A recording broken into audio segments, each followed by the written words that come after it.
Sports fans, you simply must download our brand new mobile app. Get notifications when we post our latest videos, articles, and podcasts.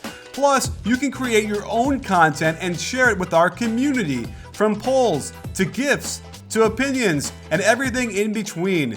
Help us by downloading today.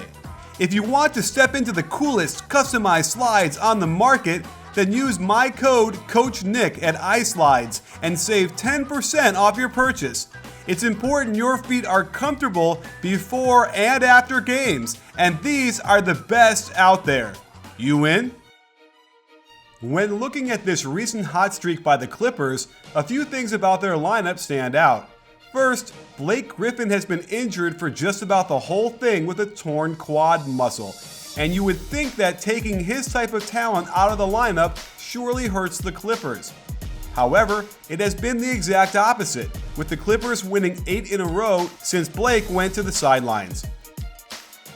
First off, looking at who they beat in that stretch gives you a bit of an answer as to how they're doing it. Not one of those teams has a winning record, and they got to play the Hornets and the Pelicans twice. So Clippers fans can't get too excited just yet, as Wednesday's home game versus the Miami Heat will give them a much better indication of where they are. But Doc Rivers has made some very significant changes over the last few weeks, independent of simply filling the void created by Griffin. First off, let's look at playing time. The two guys with the biggest drop-off from the first 30 games are pretty conspicuous: Josh Smith and Lance Stevenson.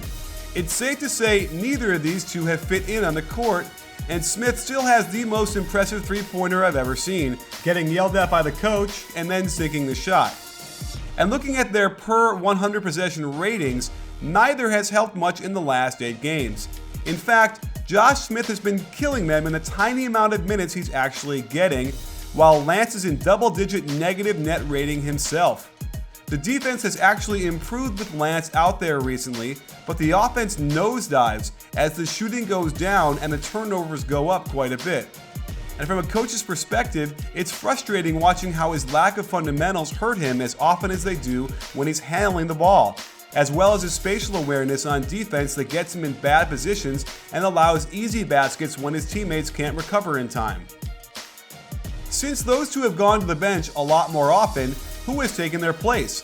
In terms of minutes, Luc Mbah a Moute has had the biggest jump, and his increase in net rating over the last 8 games is the second highest of anybody on the team. And you don't have to look too hard to find evidence of his energy on defense.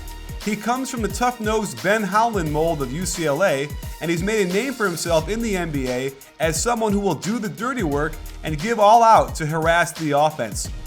Of note is the effect Paul Pierce has had in the last 8 games. Somehow, before Blake went down, Pierce's net rating was a terrible negative 10.4, but with him in the lineup, the Clippers have exploded with incredible numbers on both sides of the ball. And if you look at the most played lineups, Pierce only appears in 2 of the top 8. But those 2 have been destroying teams. Interestingly, it's only in the second lineup that he's playing power forward. That said, Pierce's usage percentage has gone up the most without Blake, nearly 5 percentage points. Let's look at usage rate, and a very pleasant surprise is Cole Aldrich making a bigger impact. While his overall effect in net rating is still negative, it's nice to see Doc Rivers getting some good minutes out of a guy who barely broke a sweat the first 30 games. Then let's peek at the 5-man lineup data to see what the last 8 games have told us. The most played lineup has been their starting lineup, and it has been blowing teams out. Paul Pierce has been playing the small forward position, and he's been lucky that there haven't been any world beaters at that position for him to guard. The best lineup they've used is Chris Paul, Jamal Crawford, JJ Redick, Luc Mbah a Moute, and DeAndre Jordan. This version of small ball has juiced their lineup to a ridiculous 162 offensive rating. And while it's been used in very small doses, can I has more please? And if you replace Pierce from Mbah a Moute in that lineup, they're almost as devastating during this 8-game run.